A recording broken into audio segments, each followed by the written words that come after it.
L'année dernière, c'était le cas du ministre Alexandre qui était présenté à la même heure et même endroit. Et cette année, nous avons le grand plaisir, évidemment, d'accueillir le Premier ministre gallois, Carwyn Jones, avec lequel nous avons le plaisir de travailler, son équipe, pendant déjà 3 ans, et notamment, on s'est vu l'octobre dernier, et vous voyez déjà la belle présentation que les Gallois ont fait pour notre festival cette année. Branda, diolch yn fawr, mae gwahoddiad I fod gyda chi gyd a prynhawn I siarad yn yr achlysur hyn. I'm delighted to be able to speak at the Wales Brittany meeting today and to have launched our wonderful programme at the L'Orient Festival this year. I'm just checking the translation. We are absolutely committed to maintaining and strengthening our relationships with our European friends and partners, and our relationship with Brittany is without doubt one of our strongest partnerships. Our close cultural and historical links founded on our common Celtic roots go back centuries, if not millennia. The famous Siwni Wheels, a feature of life in Wales in my memory, common legends of sunken cities, and of course the links between the port of Cardiff and Oy, where the coal from Cardiff arrived for the ironworks in Breizh and further afield, and they only worked with Welsh coal. Welsh exiles, of course, like Henry Tudor, found refuge in Brittany and a Welshman. The Reverend Price from Cwm D produced the first Recon Bible. The list is long. Our football team was based in Brittany during the Euros. As soon as they left, we got knocked out with President Girard. Now, our relationship is based on solid foundations, and I'm confident that we can thrive in the future. The Regional Council of Brittany and CESER, the Economic, Environmental and Social Council, were, for example, one of the first to produce an excellent analysis of what Brexit means, and their work resonates closely with our own assessment. It's also worth reminding that the Welsh Government campaigned to remain. Now, while we regret the result of the referendum, we have to respect it, and now we have to work to secure the best possible outcome for Wales. But one thing is absolutely clear, and that is a no-deal Brexit would be a catastrophe. And we are taking every opportunity to make the case for a rational and sensible Brexit for all our sakes. In terms of what we want for the future, we're absolutely clear that access to the single market is fundamental. Over 60% of Welsh goods exports are sent to the EU, a higher proportion than the rest of the UK, and many of Wales's most productive and best paid jobs depend on that trade. The CESER's Brexit paper, for example, refers to the 50 companies in Brittany which depend on decision-making centres based in the UK, representing about 3,700 jobs here.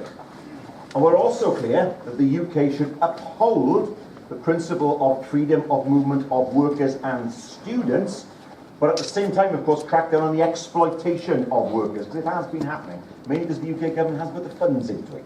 And that's why we need to make sure that people are not exploited in the future.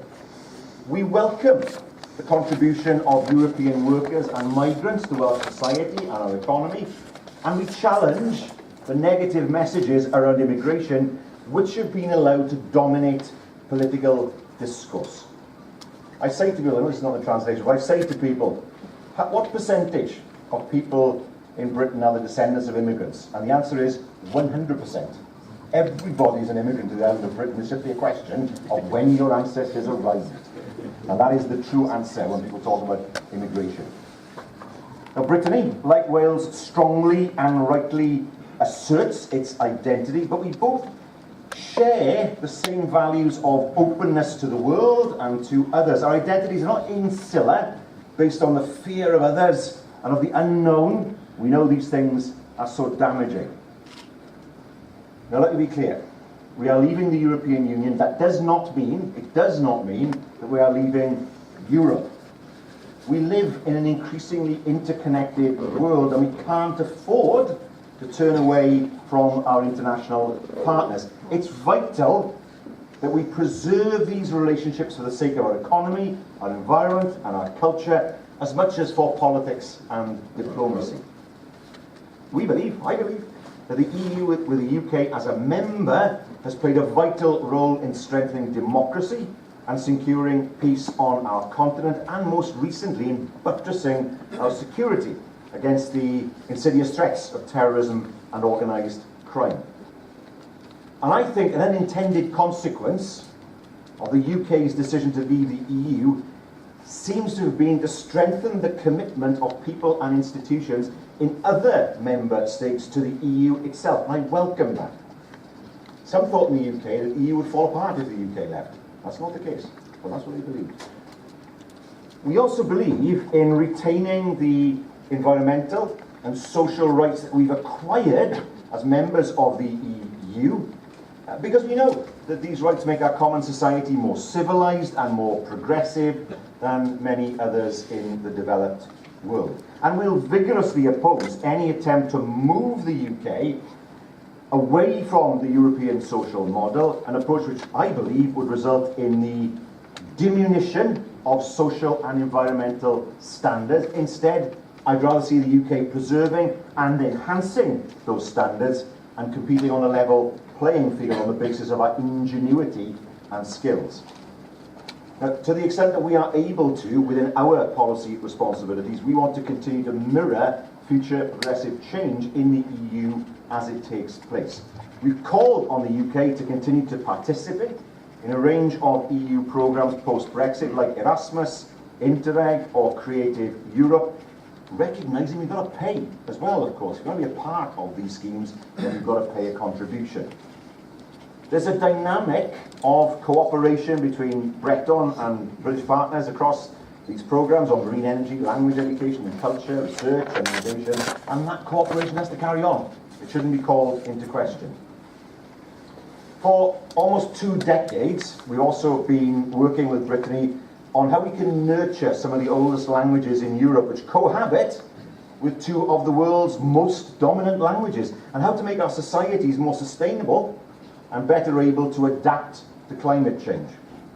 We also have a long history of cooperation with the Irish Republic, our maritime neighbour, and I'm concerned about the wider implications of Brexit for Ireland. We've consistently stressed the importance of retaining a soft land border between Northern Ireland and the Republic, and we believe that the best and most rational outcome will be for the whole of the UK to remain fully aligned to both the single market and the customs union. This would protect the interests of the Welsh ports and their commercial relationship with Ireland, another key concern for the Welsh Government. The history of devolution in Wales is strongly intertwined with the European Union. During the devolution campaign in the late 90s, one of the few rallying cries which united political parties, the trades unions, employers' organisations and large parts of civil society was the need to give Wales a stronger voice in Europe. And during the nearly 20 years since devolution, I believe our institutions and the EU have done much to deliver on that promise. We moved early on to establish a presence in Brussels, where we are 1 floor below our Breton friends. I don't know if that tells us something. And one of the first achievements and challenges was to deliver the largest structural funds regional programme in the UK. So Brexit can't become a stumbling block to the fostering and strengthening of the Wales-Brittany relationship, which is symbolised by our common anthem, written by the Welsh bard Evan James and taken up again by Taldir in Brogos Mar Sadw. We are the lands of our fathers and our mothers. It was written some time ago, and we need to be gender neutral. Our anthem says all that. And despite all the setbacks we've had, we've walked side by side, and we've been able to preserve our languages and our cultures. We've come this far.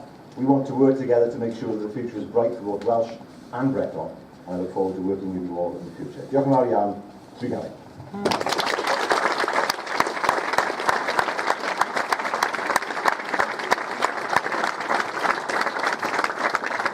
Former President of the Regional